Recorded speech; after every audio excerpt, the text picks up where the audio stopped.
This is the Herd Line News. Oh, the Miami Dolphins. Well, they have a quarterback situation, not one they thought they would have, but apparently they do. Yesterday, Flores announced that Ryan Fitzpatrick has a leg up on Josh Rosen. It's pretty clear to me that Ryan Fitzpatrick is leading the way.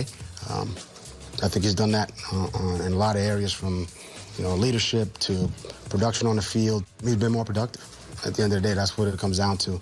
He runs the offense very efficiently. He has great rapport with the entire team. He has a lot of leadership ability. We need that to continue. We need him to grow in that role.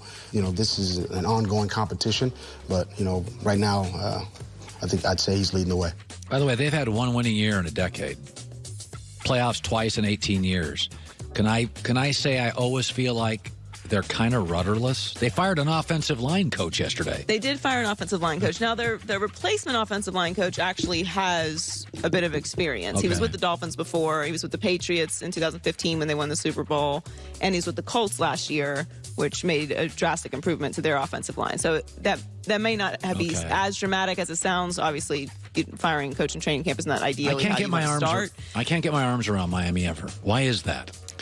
Because they have not had a franchise quarterback truly since Dan Marino. So that's one part of it. I mean, there's been guys that have been there that have had a little bit of success, but there's never been a point since then that you've been able to sit back and say, yeah, that's the Dolphins, that's their quarterback. It's always a rotating thing. There's a couple years where you have someone. Nobody really ever felt like Tannehill was the guy except for the Dolphins organization. I mean, he had some moments, but did you ever really feel like they were in good hands with Tannehill? I no knock on Ryan, but I just never thought that he was the guy. Right. I thought he was the current guy, not the guy. Exactly. And now you're in a situation with a new head coach that everyone's excited about. You trade for Josh Rosen, and you're giving a wild endorsement to Ryan Fitzpatrick. Of course Ryan's awesome in camp. He's in his 15th season. If he's terrible in camp, then he shouldn't be there. Yeah, by the way, he'll be great one Sunday. I mean, we kind of know his game, which is he's wildly hot and cold, but he does have good Sundays where That's why they call him Fitzmagic. Yeah. He'll give you 2 or 3 great games, and you think, oh my God, where's this guy been hiding? And then the next week he'll be, oh, that's where he's been hiding, because he's a backup quarterback. And there's nothing wrong with that, but that's who he is. Of course he's going to be awesome in camp. Of course he's going to be a great teammate. He's in his 15th season. Of course everyone's going to love him. Yeah. I hope that Dolphins fans don't fall for this razzle-dazzle, because it's nonsense. Josh Rosen should be starting, just like Baker Mayfield should have been starting. It's great to have a good, solid veteran quarterback there. Of course, it's comfortable. It's like a warm bowl of soup. But you really need to start eating your salads and protein, okay? Yes. Like, put Josh Rosen in, let him make mistakes. You're not getting fired this year. Find out if he's the guy, and if not, then you guys will be terrible, and draft a quarterback next year. I just want to see Rosen play, frankly. Yes, me too. And by the way, Arizona's O-line, now he gets Miami's atrocious O-line. I do feel bad, like Deshaun Watson. Some of these kids come into really nice situations. Like Josh Rosen. Josh Rosen has gotten a bad deal a little bit in college, certainly his first year in the NFL, and now it's looking like what was going to be a promising, positive situation is already trending towards negative. We're going to give it to Ryan Fitzpatrick and be 8-8. Awesome. So Julio Jones appears to be taking your advice, Colin. You said that people listen, right? You told reporters that he won't play during the preseason. Totally agree with that. Here's why. No, I'm not playing preseason.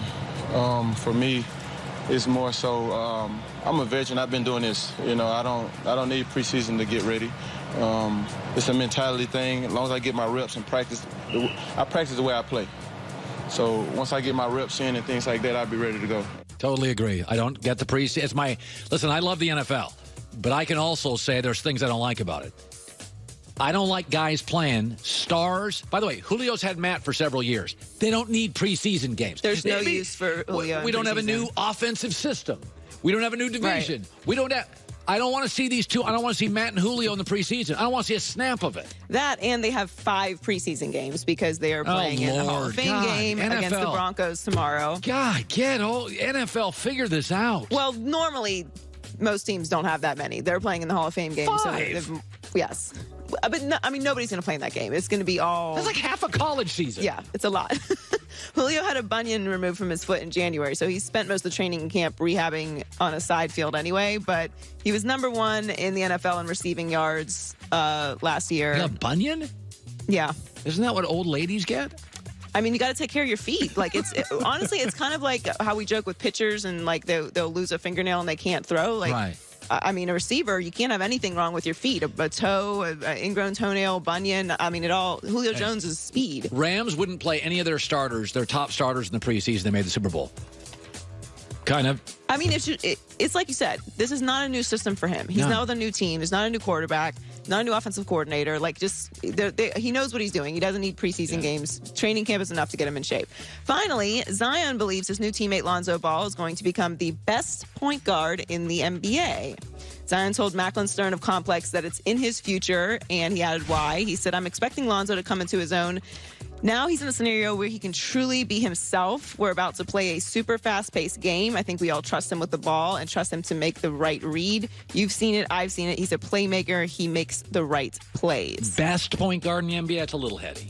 Well, he said he's going to eventually become that. That's a lot. If he can, Joy, my thing is, can he stay healthy? Can he stay healthy? Yes. I do think this is a much better situation for Lonzo I agree. than the Lakers. I don't think the Lakers were, I think there was too much pressure on him with the Lakers, which sounds silly because it's the NBA, there's pressure on everyone, but it always felt like he wasn't really getting the opportunity to develop. His numbers were being held up to ridiculous standards, not only for his style of play, but for a rookie and second-year guy. And he did have injuries. I mean, he averaged 10 points, 6 boards, and 6.4 assists. And obviously the shooting was something that people were questioning a lot. But I think the style of play, like Zion said, in New Orleans is going to be completely different and better. They're with a young team. They're all going to get to develop together. And he's an incredible passer and runs the floor perfectly. He's going to have great opportunities there. 6'5" point. He's big. And his body has changed a lot. So hopefully, like you said, he'll stay healthy. All right, good stuff. Joy with the news. Well, that's the news. We call it the presser cooker. I pretend I'm the GM. I'm hosting the press conference because we have every week 2 or 3 press conferences, and I don't like what's coming out of the mouth of the GM, the coach, the player. We'll address that coming up. Been telling you about M-Drive for about a year now. M-Drive is a company that was created by Gary, the scientist in Arizona, who was getting older, was losing drive and stamina because once you surpass 45 years old, your testosterone levels drop. He had young boys, hike, bike, they like to do things. He wanted to join them. So he took his science degree, put it to good use. He created M-Drive. One of the products in the M-Drive line is Boost and Burn. Clinically tested, healthy testosterone levels help you burn fat. Walgreens, Rite Aid, Vitamin Shop, or just go online, mdriveformen.com, and type in the code HERD. mdriveformen.com, code HERD, 20% off. Listen, when we get older, we're guys. The naps get a little longer. Can't drink on back-to-back nights. You need just a couple Boost and Burns every... The King Service.